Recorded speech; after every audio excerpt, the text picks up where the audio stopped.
శివాజీనగర్ మునూరు కాపు సంఘం ఆధ్వర్యంలో ప్రతి ఏటా ఆషాఢ మాసం నుండి మరి శుక్రవారం రోజున పవిత్ర గోదావరి జలాన్ని తీసుకొచ్చి మరి నగరంలోని అన్ని గ్రామ దేవతలకు జలాభిషేకం చేస్తారు. జలాభిషేకం తర్వాత మరుసటి సండే నాడు వరదపాశం అనే కార్యక్రమం నిర్వహిస్తాం. ఇందులో భాగంగా మరి నాల్కల్లో ఉన్నంత గల సూర్యచంద్రుల ఆలయం ఏదైతుందో ఆలయంలో మరి పూజలు బ్రహ్మాండంగా చేసి అక్కడ పాయసం నిర్వహించి ఆ పాయసాన్ని నాకడం జరుగుతుంది.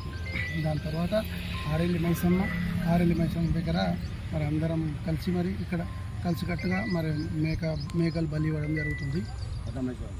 దాని తర్వాత కట్టమైసవ దగ్గరికి వెళ్ళి మరి అక్కడ కూడా మేకను బలి ఇవ్వడం జరుగుతుంది.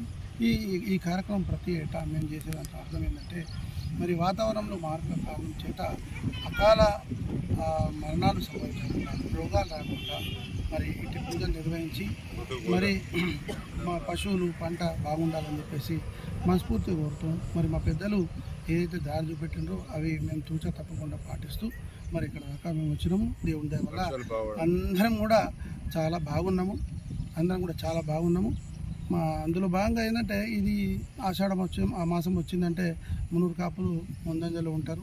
ప్రకృతిని ఆరాధించే విషయంలో, పూజించే విషయంలో, నిజంగా కూడా ప్రకృతిని కాపాడుకునే విషయంలో మరి మునూరు కాపు సోదరులు, అందులో మరి శివాజీనగర్ మునూరు కాపు సోదరులు మరి ముందంజలో ఉంటారని చెప్పేసి ఈ సందర్భంగా మరొకసారి గుర్తు చేసుకుంటూ మరి రానున్న కాలంలో కూడా రానున్న తరాలు కూడా మరి ఇటువంటి సాంప్రదాయాన్ని ఎప్పటికీ నిర్వహించే విధంగా మరి మా నెక్స్ట్